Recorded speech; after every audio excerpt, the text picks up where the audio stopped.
কি আছে ইসলাম ধর্মে যে কারণে গোটা বিশ্বে ইসলাম নির্যাতিত এবং নিষ্পেষিত হওয়ার পরেও ইসলামের জয় জয়কার? আজকে আমাদেরকে জানতে হবে কি আছে ইসলামে। What is the characteristics of ইসলাম?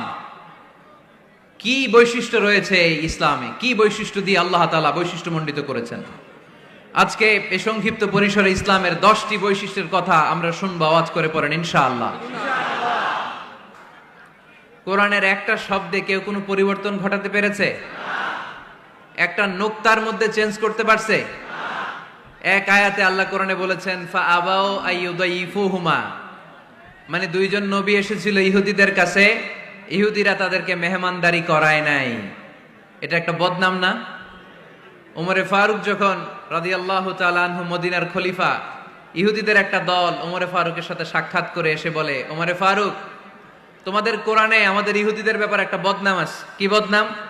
এই আয়াতে তোমাদের আল্লাহ বলেছে ফা আবাউ আইয়ুদাইফুহুমা, মানে দুইজন পয়গম্বর এসেছিল আমাদের কাছে, কিন্তু আমরা এগরে খাওয়াই নাই, এরা ক্ষুধার্ত ছিল।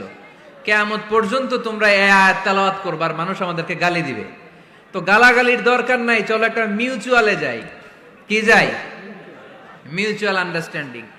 বেশি কিছু করা লাগবে না। এই ফা আবাউ আইয়ুদাইফুহুমার আবাউয়ের যে বায়ের নোক্তাটা, এইটা সরাই দিয়ে তুমি উপরে দুইটা নোক্তা দিয়ে বারে তা বানায় দিবা, তাহলে অর্থ হবে ফা আতাও আইয়ুদাইফুহুমা, মানে দুই নবী আসছে আর ইহুদিরা তা করে খাওয়াইছে। ওমরে ফারুক বলে কি লাগবে? কয় এক নোক্তা চেঞ্জ করা লাগবে। কয় একটু দাঁড়া।